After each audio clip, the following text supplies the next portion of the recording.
Perkenalkan, nama saya Elfrida Pasaribu dengan NIM 1930 1090 1006, Prodi Fisika Mata Kuliah Optik. Di sini saya akan menjelaskan tentang penggunaan prinsip-prinsip optik geometri dalam merancang instrumen optik. Untuk pembahasan yang pertama yaitu kita harus mengetahui pengertian optik geometris. Sebelum ke pengertian optik geometris, kita harus mengetahui terlebih dahulu apa itu optik. Jadi, optik adalah ilmu fisika yang mempelajari tentang cahaya. Optik geometris yaitu mempelajari tentang pemantulan atau reflection dan pembiasan atau refraction. Jadi, seperti yang kita ketahui, kalau kita membahas optik, pasti yang ada di pikiran kita yaitu tentang mata, kamera, mikroskop, periskop, teleskop, teropong, dan lain-lain. Jadi, di dalam optik ini kita akan membahas tentang cahaya. Nah, untuk cahaya sendiri memiliki jenis berkas cahaya. Yang pertama, berkas cahaya sejajar. Berkas cahaya sejajar yaitu jalannya sinar-sinar dari suatu sumber menuju arah yang sama dalam suatu garis lurus. Peristiwa berkas sejajar terjadi pada pemantulan cahaya pada cermin datar serta sinar senter ketika dinyalakan. Yang kedua yaitu berkas cahaya mengumpul atau konvergen. Berkas cahaya ini yaitu jalannya sinar-sinar yang menuju pada suatu titik yang sama. Ini merupakan suatu sinar menuju suatu titik yang sama. Mereka mengumpul. Kemudian berkas cahaya menyebar atau yang disebut dengan divergen. Berkas cahaya ini yaitu jalannya sinar-sinar dari suatu titik yang sama kemudian menyebar ke berbagai arah secara teratur. Dari titik ini menyebar cahaya secara teratur. Kemudian kita masuk ke dalam jenis-jenis pemantulan cahaya. Jadi jenis pemantulan cahaya itu ada dua, yaitu pemantulan secara teratur atau yang disebut dengan specular reflection, dan yang kedua yaitu pemantulan baur atau yang disebut dengan difusi reflection. Pemantulan teratur ini terjadi karena pemantulan cahaya oleh permukaan halus seperti cermin datar. Sedangkan pemantulan baur atau difusi reflection ini yaitu pemantulan yang terjadi karena cahaya pada permukaan kasar. Contohnya yaitu cahaya pada kertas akan menyebar ke segala arah. Kemudian kita masuk ke dalam hukum pemantulan. Hukum pemantulan ada dua, yaitu yang pertama, sinar datang, sinar pantul, dan garis normal berpotongan pada satu titik dan terletak pada satu bidang. Yang kedua, sudut datang atau I sama dengan sudut pantul atau R, di mana I sama dengan R. Nah, di sini ada gambarnya. Ini merupakan suatu bidang dan ini garis normal. Jadi ketika sinar datang pada suatu garis normal akan dipantulkan dengan sudut I dan sudut pantulnya yaitu sama.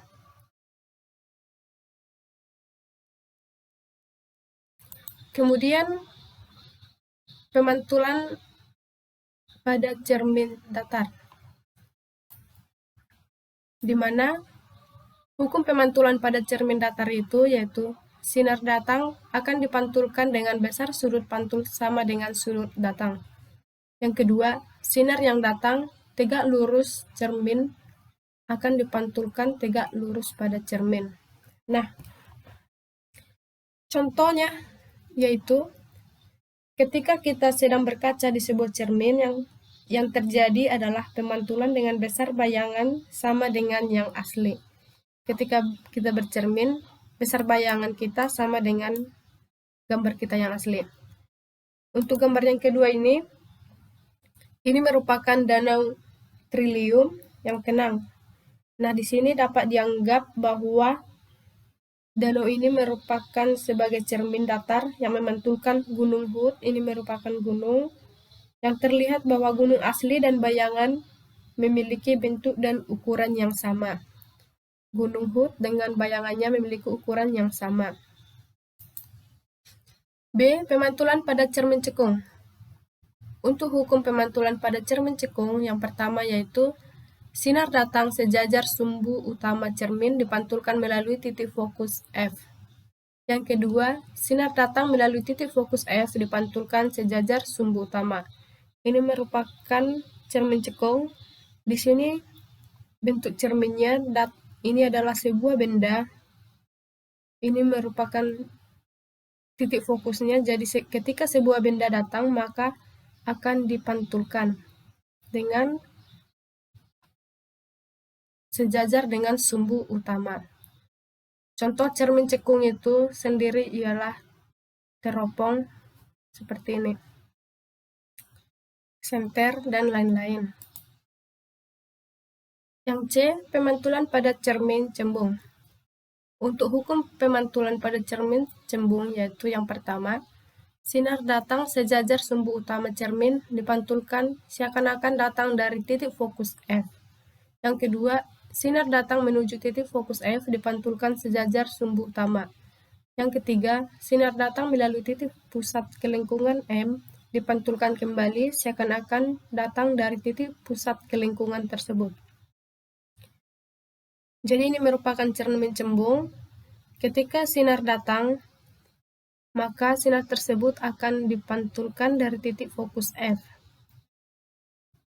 Contoh untuk pada cermin cembung ini yaitu terjadi pada cermin seperti yang ada pada mobil, kereta, yaitu kaca spion. Nah, sekarang kita masuk ke pembiasan cahaya. Pembiasan cahaya merupakan peristiwa pembelokan cahaya ketika cahaya mengenai bidang batas antara dua medium. Di sini ada gambarannya. Ini merupakan suatu bidang, yang ini air, kemudian yang di atas adalah udara. Ketika cahaya datang, maka di titik garis normal, cahaya tersebut akan dibiaskan. Ini merupakan I sebagai sudut cahaya datang dan R sebagai sudut cahaya bias. Di mana contohnya yaitu, ini ada sebuah gelas, kemudian ketika kita masukkan pipet ke dalam sebuah gelas yang berisi air, nampaknya bahwa pipet tersebut seperti patah. Indeks bias medium. Indeks bias suatu zat merupakan perbandingan cepat rambat cahaya pada udara dengan cepat rambat cahaya pada medium atau zat lain. Semakin besar indeks bias suatu benda, maka akan semakin besar cahaya yang dibelokkan oleh zat tersebut. Besarnya pembiasan juga bergantung pada panjang gelombang. Jadi, indeks bias medium ini maksudnya semakin besar indeks bias suatu benda, maka akan semakin besar cahaya yang dibelokkan oleh suatu benda zat tersebut. Jadi sekian yang bisa saya sampaikan tentang prinsip-prinsip optik. Saya ucapkan terima kasih.